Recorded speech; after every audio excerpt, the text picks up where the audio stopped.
Hello everyone, welcome back to English Gurukul. In today's video, we are going to discuss the question answer of the chapter Via Lalitambika. Via Lalitambika class 7th की English internal book का एक chapter है, chapter number 8, जिसके आज हम discuss करने जा रहे हैं क्वेश्चन आंसर। इस चैप्टर की हमने एक्सप्लेनेशन पढ़ी है, देन हमने इसकी समरी पढ़ी है, देन हमने इसकी वोकैबुलरी भी पढ़ी है और हमने इसका अबाउट द चैप्टर या यू कैन से समरी उसको भी हमने कंप्लीट कर लिया है। अब हम इसमें करने जा रहे हैं क्वेश्चन आंसर। एक बार आपको बता दूं, मैंने क्वेश्चन जो है ब्लू कलर से लिखा है और आंसर ब्लैक से लिखा है, क्योंकि ये जो ब्लू कलर है ना, ये थोड़ा रिफ्लेक्ट करता है, ज्यादा डार्क नहीं आता है। इस वजह से मैंने, क्योंकि क्वेश्चन आपकी बुक में भी होते हैं, तो क्वेश्चन को मैंने बिल्कुल लाइट कलर से कर दिया है, ब्लू से, और आंसर को मैंने ब्लैक से किया ताकि आपको इजिली दिखाई दे। तो आप अपनी कॉपी में ऐसा नहीं करेंगे, आप क्वेश्चन जो है यानी कि यहाँ जो ब्लू से लिखा है उसको ब्लैक से लिखेंगे और यहाँ जो ब्लैक से लिखा है उसको ब्लू से लिखेंगे। ठीक है, चलिए वीडियो को स्टार्ट करते हैं। क्वेश्चन नंबर 1 है, what was Lalithambika's inspiration to become a space scientist? What was Lalithambika's inspiration to become a space scientist means space scientist बनने के लिए जो ललितांबिका हैं उन्हें इंस्पिरेशन कहाँ से मिली थी, क्या थी उनकी इंस्पिरेशन, मींस किससे वो इंस्पायर हुई थी, क्योंकि इनकी फैमिली में तो सभी इंजीनियर्स थे, तो वो साइंटिस्ट कैसे बन गई, उनको स्पेस में कैसे इंटरेस्ट आ गया? तो इसका आंसर है, she was inspired by her mathematician grandfather. She was inspired by her mathematician grandfather and the sounding rockets launched from the Thumba rocket launching station near her home. Means वो inspire किससे हुई थी? अपने grandfather से inspire हुई थी, जो कि मैथमेटिशियन थे, और उसके साथ ही साथ उनके घर के पास एक रॉकेट लॉन्चिंग स्टेशन था जिसका नाम था थुम्बा रॉकेट लॉन्चिंग स्टेशन। यहाँ से जो साउंडिंग रॉकेट्स लॉन्च होते थे ना, हर वेडनेसडे को लॉन्च होते थे, तो उनकी वजह से भी इनका जो इंटरेस्ट है वो स्पेस साइंस की तरफ बढ़ा। तो this is the answer. I hope कि आंसर आपको क्लियर हो गया होगा। Now let's move to the question number 2। How did Lalitambika manage to complete her education? Lalitambika ने कैसे मैनेज किया अपने एजुकेशन को कंप्लीट करना? तो ललितांबिका की लाइफ में काफी प्रॉब्लम्स आई थी, स्टिल उन्होंने अपनी एजुकेशन जो है उसको कंप्लीट किया था। तो चलिए देखते हैं क्या क्या जो हर्डल्स थे वो उनकी लाइफ में आए थे। सी कंप्लीटेड बीटेक विद डिस्टिंक्शन। उन्होंने जो बीटेक है वो फ्लाइंग कलर्स के साथ किया था। She completed BTech with distinction means उनके मार्क्स बहुत अच्छे थे, उनको डिस्टिंक्शन आई थी कि इतने मार्क्स उनके अच्छे थे कि वो आईआईटी मद्रास में एडमिशन ले सकती थी। एंड आफ्टर मैरिज, उसके बाद बीटेक के बाद जस्ट इनकी मैरिज हो गई। After marriage pursued MTech, marriage के बाद इन्होंने एमटेक परस्यू किया। और ड्यूरिंग एमटेक क्या हुआ, इवन ड्यूरिंग मदरहुड के टाइम एमटेक कर रही थी जब भी ये प्रेग्नेंट हो गई थी, और during motherhood she took only 41 days of leave. उन्होंने सिर्फ 41 डेज की लीव ली थी, depending on a friend for notes, और अपने एक फ्रेंड के ऊपर डिपेंड थी, किस लिए? नोट्स के लिए। तो इन्होंने अपना एजुकेशन, जो अपनी एजुकेशन है वो ऐसे कंप्लीट करी। उन्होंने कंप्लीट किया बीटेक विद डिस्टिंक्शन, बहुत अच्छे मार्क्स साइन किए। उसके बाद उनकी मैरिज हो गई, मैरिज के बाद उन्होंने परस्यू कर लिया एमटेक सेम कॉलेज से जहां से वो उन्होंने बीटेक किया था। इवन ड्यूरिंग मदरहुड, क्योंकि एमटेक के दौरान ही वो प्रेग्नेंट हो गई थी, तो ड्यूरिंग मदरहुड उन्होंने सिर्फ 41 डेज का लीव लिया, बाकी वो अपनी स्टडी के साथ कंटिन्यू थी। और जब उन्होंने 41 डेज का लीव लिया तब भी वो अपने एक फ्रेंड के ऊपर डिपेंड थी ताकि वो नोट ले आए और ये अपना वर्क कंप्लीट करे। Now let's move to the question number 3। Question number 3 है, what was Lalithambika's first challenge as a scientist? जब ललितांबिका साइंटिस्ट बन गई, इसरो में पहुंच गई, तो एज अ साइंटिस्ट उनके सामने जो पहला चैलेंज आया वो क्या था? आंसर देखिए, her first challenge was to face the failure of ASLV launches. Failure of ASLV launches soon after joining ISRO. Means जैसे ही इन्होंने इसरो ज्वाइन किया, 1988 में इन्होंने इसरो ज्वाइन किया था, इनकी इसरो ज्वाइन करने के कुछ ही टाइम बाद जो इसरो के साइंटिस्ट हैं उन्होंने एक मिशन लॉन्च कर दिया ASLV, उसको लॉन्च किया, बट वो फेल हो गया। तो उसका फेल्योर जो है इन्होंने देखा, और वही चैलेंज था जो इन्होंने फेस किया था सबसे पहला। तो आई होप ये आंसर भी आपको क्लियर हो गया। क्वेश्चन नंबर 4 है, what was the successive failure that ISRO had to face? वो क्या लगातार फेल्योर थी जो इसरो जो है फेस कर रहा था? कोई एक मिशन इसरो बार बार लॉन्च कर रहा था, कोई एक टेस्ट कर रहा था, और वो बार बार फेल हो जा रहा था, तो लगातार फेल्योर वो लोग फेस कर रहे थे। अब आगे क्वेश्चन पूछ रहा है, how did it affect the morale of the scientist at ISRO? इसकी वजह से, ये जो लगातार फेल्योर हो रहे थे, इनकी वजह से जो इसरो के साइंटिस्ट थे उनका मोरल के ऊपर क्या इफेक्ट पड़ा, मीन्स उनकी जो एक बोलते हैं ना हिम्मत होती है ना, वो वैसे ही बनी रही, हिम्मत कमजोर हो गई या हिम्मत बढ़ गई, क्या हुआ उसके साथ। तो चलिए इसका आंसर हम नेक्स्ट स्लाइड में देखेंगे, क्योंकि यहाँ स्पेस नहीं बची है तो आंसर डाल के मैंने लीव कर दिया है। अब हम अगली जो स्लाइड आएगी वो आंसर से स्टार्ट करेंगे, आंसर नंबर 4 से। ऑलराइट, क्वेश्चन नंबर 4 का यहाँ पे आंसर दिया हुआ है। क्वेश्चन नंबर 4 पे हमने ड्रॉप किया था नेक्स्ट स्लाइड को, और यहाँ पे है क्वेश्चन नंबर 4 का जो आंसर है, ISRO faced repeated failures. ISRO ने क्या फेस की, लगातार जो है फेल्योर फेस की, बार बार ये लोग हार जा रहे थे, बार बार ये अनसक्सेसफुल हो रहे थे, किसमें, ASLV के लॉन्चेस में। ASLV जो सैटेलाइट है उसको ये लॉन्च कर रहे थे, लॉन्चिंग व्हीकल है एक्चुअली, उसको ये लोग लॉन्च कर रहे थे और बार बार इनको फेल्योर मिले थे, बार बार ये अनसक्सेसफुल हो रहे थे, विच जिसने क्या किया, which badly affected the morale of the scientist, जिसकी वजह से जो हमारे साइंटिस्ट थे उनका मोरल डाउन हो गया, वो लोग जो है डिसअपॉइंट हो गए, मेकिंग देम डिसअपॉइंटेड। आपसे पूछा गया है कि क्यों वो लोग जो है क्या वो कर रहे थे जिसकी वजह से उनका मोरल डाउन हो गया, तो वो लोग बार बार रिपीटेड फेल्योर फेस कर रहे थे। किस मिशन में फेल कर रहे थे, ASLV के लॉन्चेस में फेस कर रहे थे वो लगातार फेल्योर, और जिसकी वजह से जो साइंटिस्ट थे उनका मोरल जो है वो डाउन हुआ, वो बैडली डिसअपॉइंट हुए, बहुत ज्यादा डिसअपॉइंट हुए। Now move to the question number 5।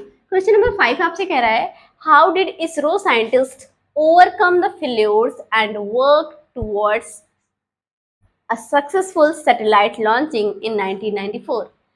Question आपसे पूछ रहा है कि कैसे जो इसरो के साइंटिस्ट हैं ना उन्होंने ओवरकम किया अपनी फेल्योर से, जो बार बार वो लोग हार जा रहे थे, इससे वो बाहर कैसे निकले, इससे ओवरकम कैसे किया, and work towards a successful satellite launching in 1994। और 1994 में इन्होंने एक लॉन्च किया जो कि सक्सेसफुल हो गया। तो कह रहे हैं कि कैसे उस वाले जो बार बार फेल हो रहे थे उससे ओवरकम कैसे किया, और इस मिशन पे कैसे काम किया कि ये जो है 1994 में जब लॉन्च हुआ तो सक्सेस हो गया। What does it tell you about them? What does it tell you about them? ये आपको उनके बारे में क्या बताता है, उनके मीन साइंटिस्ट के बारे में आपको क्या बताता है। तो चलिए आंसर देखते हैं। They work day and night, उन्होंने कैसे काम किया, दिन रात मेहनत करी उन्होंने, क्योंकि लगातार फेल हो रहे थे ना, तो जब PSLV उन्हें लॉन्च करना था तो वो दिन रात इस पे काम कर रहे थे। They work day and night, corrected their mistakes, अपनी जो गलतियां हैं उनको सही किया, क्योंकि हमें प्रीवियस नॉलेज तो है नहीं स्पेस के बारे में, ना हमारे पास कोई लिटरेचर है, ना हमारे पास कोई इन्फॉर्मेशन है, तो प्रियोर नॉलेज हमारे पास है नहीं। तो उन्होंने क्या किया, दिन रात मेहनत करी और पिछली बार जो गलतियां कर रहे थे उनको करेक्ट किया, corrected their mistakes, and finally क्या हुआ, सक्सीडेड इन 1994 PSLV लॉन्च। और इतना मेहनत करी इन्होंने, दिन रात मेहनत करी, अपनी जो गलतियां उनको करेक्ट किया, और फाइनली जब 1994 में उन्होंने लॉन्च किया PSLV तो वो सक्सेसफुल रहा। इससे आपको क्या पता चलता है साइंटिस्ट के बारे में, इट शोज देयर रेजिलियंस, ये दिखाता है उनका रेजिलियंस कैपेसिटी। रेजिलियंस क्या है, वोकैबुलरी में मैंने आपको पढ़ाया है, फिर भी बता देती हूँ। Resilience is the healing capacity, means आपके साथ कुछ मिस हैपनिंग हो आप उससे रिकवर जल्दी कर लें, उसे रेजिलियंस बोलते हैं। और उनका हार्ड वर्क दिखाता है कि जो इसरो के साइंटिस्ट हैं वो कितने हार्ड वर्किंग हैं, और साथ ही साथ में उनकी डिटर्मिनेशन भी दिखाती है कि वो उनकी जो डिटर्मिनेशन है, दृढ़ इच्छा शक्ति है, वो कितनी ज्यादा स्ट्रांग है। Now let's move to the question number 6। Question number 6 आपसे कह रहा है, how did PSLV C-37 earn the subsequent the work horse of ISRO. How did मतलब कैसे किया, PSLV C-37, PSLV जो अभी रॉकेट लॉन्च हुआ था और वो सक्सेस हो गया था, उसी की एक सीरीज का रॉकेट है PSLV C-37। तो आपसे पूछा जा रहा है कि PSLV C-37 जो है उसने कैसे अर्न किया title work horse of ISRO. Work horse of ISRO कहा जाता है PSLV C-37 को, तो ये टाइटल इसे कैसे मिला, चलिए आंसर देखते हैं। PSLV earn the title because of its repeated success. PSLV जो है सैटेलाइट लॉन्चिंग व्हीकल, इसने ये टाइटल ना अर्न किया है, कमाया है, क्यों, क्योंकि ये repeated success, because of its repeated success, ये लगातार सक्सेस हो रहा था, जितने भी लॉन्च करता था सारे सक्सेसफुल हो जाते थे। Specially PSLV C-37 which launches 104, PSLV की बात हो रही थी कि PSLV जो लॉन्चिंग व्हीकल है वो लगातार सक्सेस हो रहा था, लेकिन इसमें भी क्या होता है, स्पेशली इसी सीरीज का एक रॉकेट है PSLV C-37, इसने जब लॉन्च किया तो अपने साथ ये कितने सैटेलाइट ले गया, 104 सैटेलाइट, 104 सैटेलाइट एक ही बार में लॉन्च कर दी इन अ सिंगल मिशन, और all the satellite were successfully launched, वो सभी सैटेलाइट जो है सक्सेसफुली लॉन्च हुई तो इसने क्या किया, रसिया का एक नाइपर मिशन है जिसको जिसको क्या किया, उसका रिकॉर्ड ब्रेक कर दिया। रशिया ने इससे पहले लॉन्च किया था 37 सैटेलाइट एक ही बार में, और उसका रिकॉर्ड ब्रेक कर दिया PSLV C-37 ने 107 सैटेलाइट को लॉन्च करके। इस वजह से इसे ये नाम दिया गया था PSLV C-37। इसको इसी वजह से इसे नाम दिया गया था, PSLV C-37 को नाम दिया गया था वर्क हॉर्स ऑफ इसरो। ये देखो लिखा है वर्क हॉर्स ऑफ इसरो। ये नाम इसलिए मिला था क्योंकि PSLV C-37 ने रिकॉर्ड ब्रेक कर दिया था रसिया का, एक साथ 104 सैटेलाइट लेके गया था। ठीक है, तो आई होप ये क्लियर हो गया होगा आपको। Now let's move to the question number 7। Question number 7 आपसे पूछ रहा है, how did 72nd independence day celebrations become a significant event specially for ISRO. Question आपसे कह रहा है कि जो 72nd इंडिपेंडेंस डे था ना, जो 2018 में सेलिब्रेट हुआ था, तो वो इसरो के लिए कैसे इंपॉर्टेंट है, कैसे सिग्निफिकेंट हो गया। तो आंसर देखिए, on this day, same day पे क्या हुआ था, 2018 में हमारे जो PM नरेंद्र मोदी हैं उन्होंने स्पीच दी थी और उन्होंने कहा था कि इंडिया जो है स्पेस रेस में पार्टिसिपेट करेगा। इंडिया जो है 2022 तक, क्योंकि 2022 में जो हम लोग ने मनाया था आज़ादी का अमृत महोत्सव, उस समय उन्होंने कहा था कि 2022 में इंडिया एक मिशन लॉन्च करेगा जिसका नाम होगा गगनयान, और उस मिशन के दौरान वो क्या करेंगे, पहले ह्यूमन को स्पेस से पहुंचाएंगे। इंडिया की तरफ से इंडिजिनस मिशन होगा जिसमें किसी ह्यूमन को स्पेस में पहुंचाया जाएगा। तो ऐसा PM मोदी ने कहा था, इस वजह से ये डे जो है इंपॉर्टेंट है इसरो के लिए। चलिए आंसर देख लेते हैं। On this day in 2018, 72nd independence day के दिन 2018 में क्या हुआ था, द प्राइम मिनिस्टर अनाउंस्ड, उस समय PM मोदी जी हमारे थे, उन्होंने अनाउंस किया था द गगनयान। गगनयान एक मिशन है जो कि India first human space flight mission है, मतलब इंडिया की तरफ से पहली बार कोई इंसान जो है वो स्पेस में जाएगा। And Lalitambika was chosen to head it, और ललितांबिका को चूज किया गया। क्यों चूज किया गया, क्योंकि वो इस जो मिशन है इसको लीड करेंगी, वो इसकी हेड बनेगी। आई होप कि आंसर नंबर 7 भी आपको क्लियर हो गया हो। Now let's move to the question number 8। Question number 8 बोल रहा है, why was Lalitambika been selected to head the first Indian human space flight programme for ISRO. Question आपसे पूछ रहा है कि ललितांबिका को ही क्यों सेलेक्ट किया गया था, ललितांबिका क्यों सेलेक्ट हुई थी। ये जो हमारा first human space flight programme था ना इसरो का, इसको लीड करने के लिए, इसके हेड बनने के लिए ललितांबिका को ही क्यों सिलेक्ट किया गया, ऐसी क्या क्वालिटीज थी कि उन्हें सिलेक्ट किया गया। चलिए आंसर देखते हैं। She was selected because of her experience. वो सिलेक्ट की गई थी क्योंकि उनके पास एक्सपीरियंस था।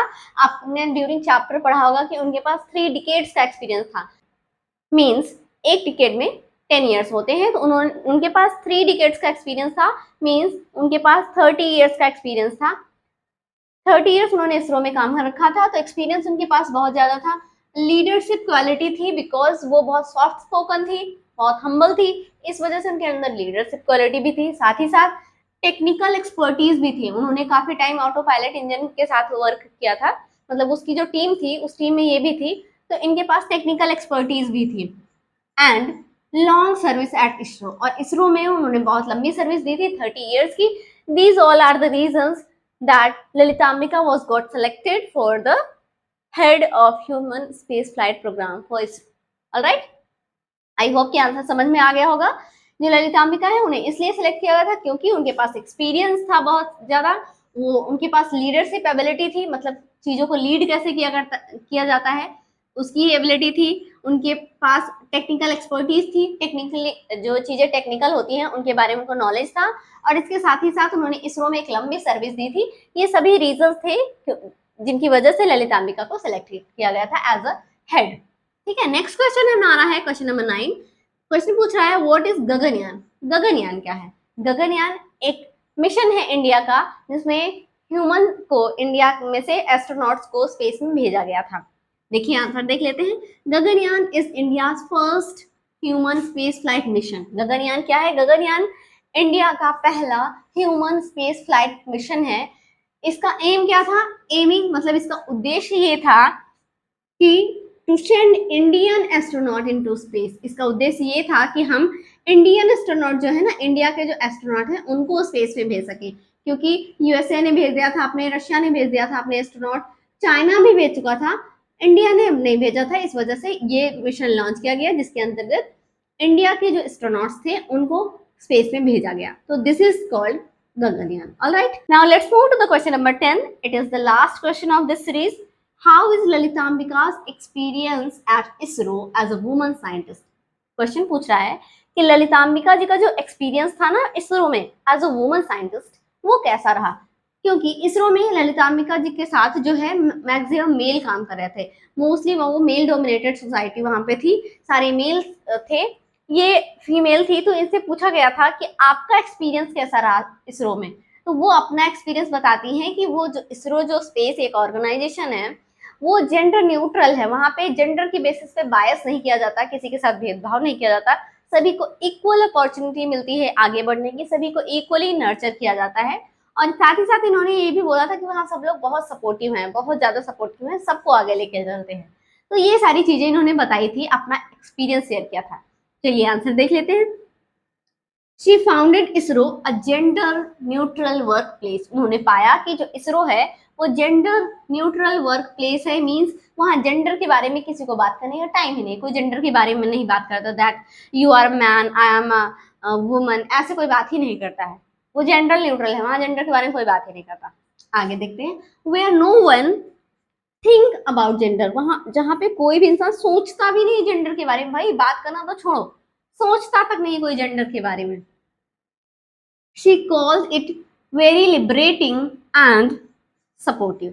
वो कहती हैं कि वहाँ पे सब कुछ बहुत लिबरल है, सबके लिए सेम बिहेवियर होता है, सबके साथ एक जैसा बिहेवियर होता है, और साथ ही साथ कहती हैं वहाँ पे जो साइंटिस्ट है ना वो बहुत सपोर्टिव हैं, हमें बहुत कुछ सिखाते हैं, जो नए वहाँ पे साइंटिस्ट आते हैं उन्हें बहुत कुछ सिखाया जाता है, उनके साथ बहुत अच्छे से बिहेव किया जाता है, साथ ही साथ लोग बहुत सपोर्टिव होते हैं। तो इस तरीके से हमारे सारे क्वेश्चन जो है वो कंप्लीट हो गए हों। आई होप मैंने क्वेश्चन के आंसर आपको अच्छे से एक्सप्लेन किए हैं। चलिए this is the end of the video. I hope video आपको अच्छा लगा है। वीडियो अच्छा लगा है तो प्लीज वीडियो को लाइक करें, चैनल पे पहली बार विजिट कर रहे हैं तो चैनल को सब्सक्राइब करें, और हाँ इसे ज्यादा से ज्यादा शेयर करें अपने फ्रेंड्स और फैमिली के साथ।